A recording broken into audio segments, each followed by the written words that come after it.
When Peter Obi opened his mouth and say anything, yes, you guys in the media used to call us and say, Peter Obi says so thing. What is the reaction of government? That's the reason we talk. Nobody knows Peter Obi. I am saying, at least I'm sitting here speaking to you, and I speak on my own honor. Everything you see me say on Peter Obi to counter whatever he said, I was contacted, and you will see in the reportage, I was contacted, what is your reaction to what this person say about government? My job as a spokesman of the president is to speak on his behalf. I don't have to wait for him to say, go and speak. I am image maker for the presidency. It is my duty to counter, and Peter Obi is a master of fake news.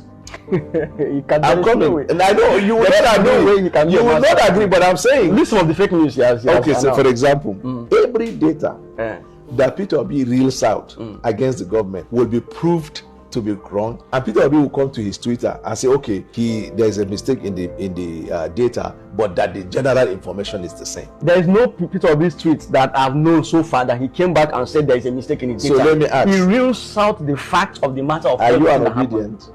Me, I'm for everybody. No, you are not. You are obedient, and I'm happy to engage with obedience, because through you, yes, I will reach the largest population of the obedient. Let me tell you about Peter Obi. Peter Obi is a Nigerian citizen I personally respect, because he is also concerned about Nigeria. That's why he's talking. But just because he's concerned about Nigeria does not mean everything he says, he's saying it from an unbiased point of view, because he has an interest. What is his interest? To be president. So if you have an interest to be president, the natural thing is, as an opposition, is to undermine the government and promote yourself. He's not undermining the government. He's undermining what he's doing is, how can I reel out facts? If they killed 200 people in Borno, and I come out and tweet that 200 people were killed in Borno, that this insecurity is getting out of place, why is the president not doing anything about it? And if they kill somebody in Onitsha, then that day his tweets doesn't work. There's no if there's anything outside of the southeast, Peter Obi is the first to do town cry. Anything that happens in the southeast, people will come to his tweet and say, will they wait for you to talk? There are many of his tweets regarding southeast that he has tweeted about. There are many. I am telling you, well, let me come. What we are speaking are fact based. Yes. You have always lied on conscience. I'm telling you facts that can be touched and verified. The reason why Peter Obi, whenever he says something and we're asked, we have to join issues to state the record straight. But personally, I want Peter Obi to run now. He ran in, first of all, after I left APC, the first person to call me was Obasanjo, President Obasanjo, to work for Peter Obi. So if Peter Obi didn't like me, they won't be the first. I was in London. And I declined because I didn't like certain things about the perception it's really now. What, like? A lot of them. Fake news, I said it and I'm repeating it.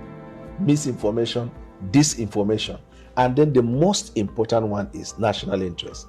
His self-interest far outweighs the national interest. What do I mean by national interest? There are certain things that if the government does, that is for the good of Nigeria, even from the opposition side, look at around the world, acknowledge it at least. That is one. Number two, when something bad happens to the corporate image of Nigeria, people who have national interest, they protect their country. But in domestic policy, they criticize the government. He is happy to discredit Nigeria. And when he does, anytime he travels outside Nigeria, the first thing he does is to demarcate Nigeria. But there is no way such a man can repair. Your house cannot be on fire and you go out there and try to say your house is so I'm happy to mention the house. It's not the right thing. He's saying the right thing. So I'm happy. And the people could I'm happy you mentioned about house. Labour Party is his house. It has been on fire. Has he said anything in the outside like the way you talk about Nigerians?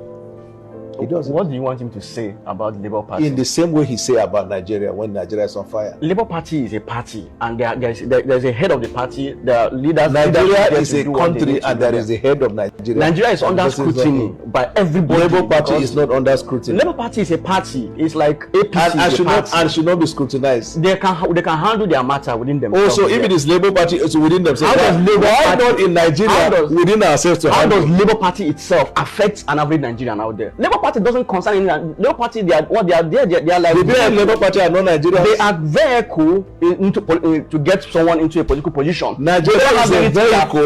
Nigeria is a vehicle. Nigeria affects everybody downwards. Yes, Labour Party affect Nigerian citizens that are inside. No. Tell me how Labour Party affect Nigerians. Because the members of Labour Party are not chimpanzees and monkeys. They are human beings. They are Nigerian citizens. They have rights, liabilities, and responsibility. And 2, decision of Labour Party affect the families of Labour Party members. 3, Labour Party owes the Nigeria as a nation a duty to be a formidable opposition. Instead of you to be looking at APC, you are looking at the Labour Party. This is the problem I'm talking about, that you guys are focused. It's not Labour Party that is only in existence. So there are many other political parties that are in existence. But why are you guys focused on Peter Obi and his party? So why? it's only Nigeria that is in existence in the world. There are problems in Bangladesh, Afghanistan, and America. Not what's my business with Bangladesh so and Peter America. Obi does not talk about, they talk about Nigeria. What's their business with them? But then the Labour Party doesn't talk about Labour Party. It doesn't. Labour Party is a party. It doesn't have anything. There's nothing Labour Party gives that affects me. I'll be ready to But engage with you that when you does. deconstruct your mind to look at things from the same prism. The whole essence, look at it. Let me tell you, the whole essence of If a party, yes, if a party, Labour Party is an entity in Nigeria. Yes, it's a registered political party. Like many other political parties. If Peter Obi is going to be political parties also. If Peter Obi is going to be president, yes, if he's going to be, it is only because Labour Party will give him platform. That is the importance of political party, no matter how small it is. Now we have he contested in Labour Party in 2023. Yes, he may not use the same platform. It's a platform. So, that means if he becomes president and there's problem in Nigeria, he will now go and become president of Cote d'Ivoire. That one is different. Cote d'Ivoire is different. You're mentioning another country. We are talking about Nigeria. Why will it see? You see, no matter how you rigmarole, the point is to be made. One, if you are going to be a good leader, people look at it from your decision, from your perception, and from your example. Are you saying Peter Obi is not a good leader? So you're concluding. What you're doing is your mind is not prepared for conversation. Your mind is prepared to push an agenda. If you're asking me a question, I listen because I want us to have engagement. Your mind, you are not comfortable to receive the truth, so you fight the truth by saying something. I am saying that Peter Obi needs to do more to win the generality of Nigerians. In fact, when this project Peter Obi was started, it was started by Yorubas, if you don't know, from Obasanjo to Afenifere and the rest.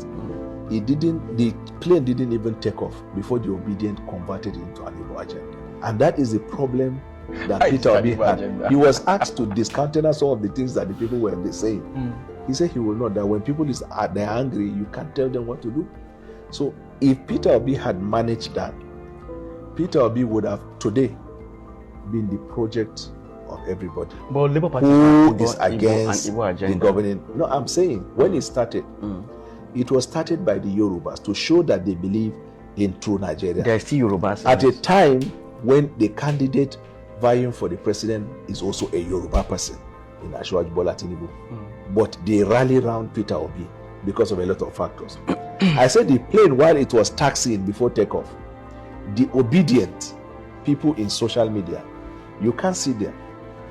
They now took it into becoming an Igbo agenda. And as soon as the plane took off, they started losing more people. Nobody took it as Igbo agenda. I'm talking of facts. It's a perception. Okay, let me ask you of these facts.